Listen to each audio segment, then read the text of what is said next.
Жогорку кеңешке бүтүн Кыргызстан саясий партиясынын курамы менен депутаттык шайлоого катышып жаткан Абдишарип Бекилов Аксы районунун Мундуз айылында шайлоочулар менен жолугушту. Жыйындын жүрүшүндө калктын социалдык көйгөйлөрү айтылып, мектеп, бала бакча, жол маселелери да көтөрүлдү. Элеттин эли талапкерден аткара турган иш максаттарын сурап, канааттандырарлык жообун алышты.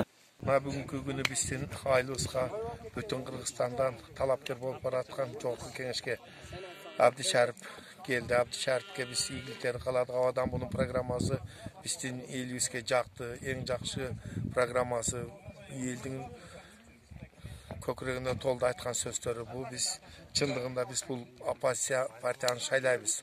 Оппозиция партия бул бир гана бүтүн Кыргызстан калды. Кол илеше турган жогорку кеңешке бара турган ушул гана партия. Биз бул партияны колдойбуз ар дайым. Бул партия барыш керек жогорку кеңешке. Жогорку кеңешке барса, ошондо бул президент менен жакшы ийгиликтерге жетише алат деген ойдобуз. Бир элдин турмушун оңдогонго көзүбүз жетет ушул партия барса.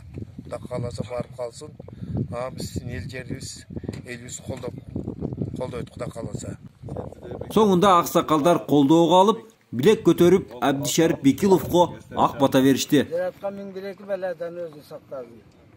Ошо ойлогон ой максаттарыңа жете бер. Бала чакаң тынч болсун, уруктуган аман бол. Ар дайым өркүндөп өзө бер улум. Көп жаша. Эч жамандык көрбө.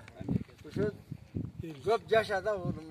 Бирок айткан сөзүңдө тур. Сөзүңдө турбасаң иш жатак. Ушуга чейин тажадык. Ошо сөздөрдү уга бер.